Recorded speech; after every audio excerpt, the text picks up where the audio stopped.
What is a woman? It's kind of, I think, hard to describe. For example, I partially describe myself as a woman because I consider myself to be gender fluid. But I feel like womanhood is not necessarily defined by having a vagina, but just like what kind of endure as a woman, or like if the society kind of puts you in a box, then you kind of have to, face what it's like to be a woman in a way, if you're like feminine enough. But I don't know how would you even describe it, because it's not related to femininity, or not. It's not related to having a period. It's like a wider concept. I feel like it's kind of more related to being, in a way, nurturing.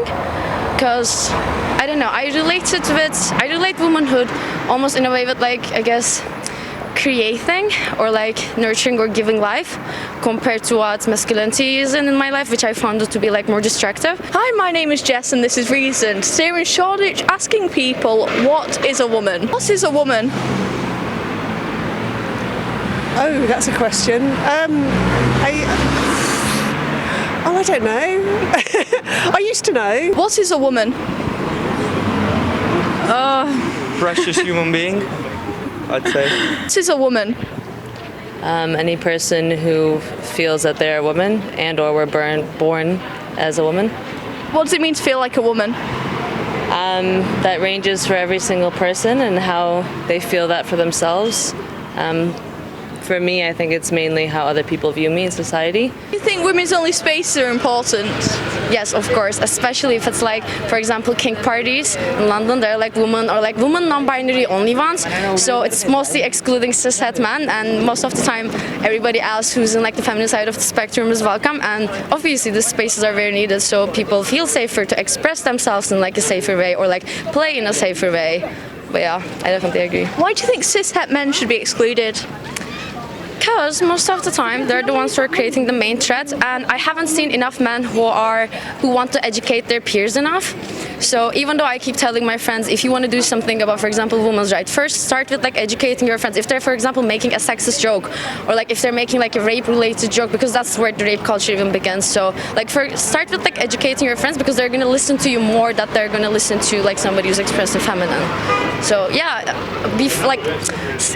until they learn all of these things, until they learn how consent works, yeah, they should be excluded from most of the spaces, or they should be vetted. If they really want to be in that space, they should pass some kind of vetting to see if they understand the rules of that space, or how to not create any threat to any minorities or women, basically. I think someone who's born as a man should be able to go into a woman's toilets if they identify as trans. 100%. Why? Because I don't like to use rights language, but people should be able to use the toilet wherever they'd like to use the toilet, and any kind of harassment in that degree is really violent.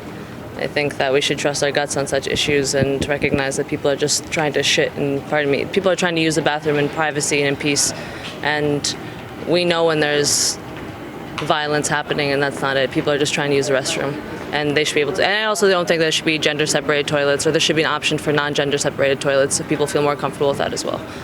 Do you think the same should apply to women's domestic violence centres and prisons? Yes, absolutely. I mean, I don't believe in prisons, so let's make that clear, but I think that people should be sent to the prison. If they have to be sent to prisons, they should be where they are identifying as, or where they are, who they are. Do you not think that might put biological women at risk? No, I don't believe there's such a thing as putting biological women at risk. Why? In this kind of situation. Because a trans woman is a woman, and they are not out to harm quote-unquote biological women.